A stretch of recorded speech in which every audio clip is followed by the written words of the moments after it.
a lot of progressives in increasing amounts, I would say, are have now been either speculating or outright saying that TYT and Cenk Uygur have been sellouts.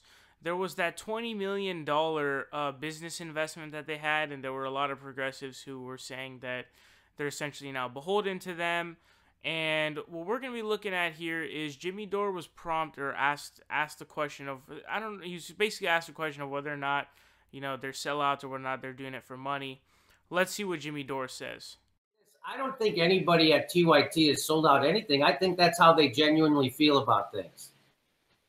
There's a lot of people that are to the right of Cenk over there. Yeah. And then there's me. I think when Cenk said to vote for Hillary instead of going third party, I think he genuinely believed that was the best strategy. I don't think it was because, I want to make sure I get money from some investor or something. So the reason why he does what he does is, I mean, if there's one thing I'm, as far as I can be sure about any other human being, that's how I think about Cenk. That's right. And as far as, I think he's an honest actor, right? And so I don't think you have to question if he's doing things for money or not. I don't think he is.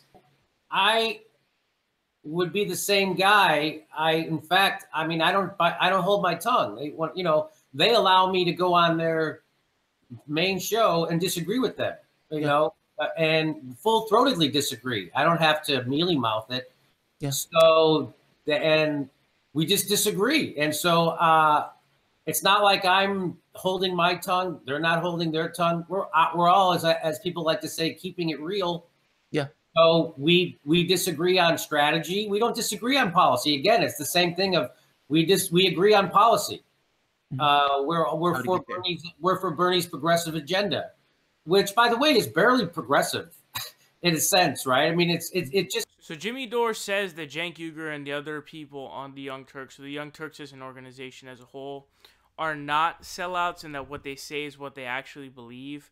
Now, I'm actually pretty inclined to agree with Jimmy here. I don't think that they are either. I think that they just disagree on strategy. And, Jimmy alludes to them being agreeing on policy, but not really strategy. Now, there are certain policies that they don't really agree on when it comes to, the issue of, Russiagate, or however you want to call it anyway. But, I think that I don't think that the Young Turks or Cenk Uygur are sellouts by any means whatsoever. I don't think they're beholden to anyone because of money. And I'm inclined to agree with Jimmy here. Let me know your guys' thoughts down below.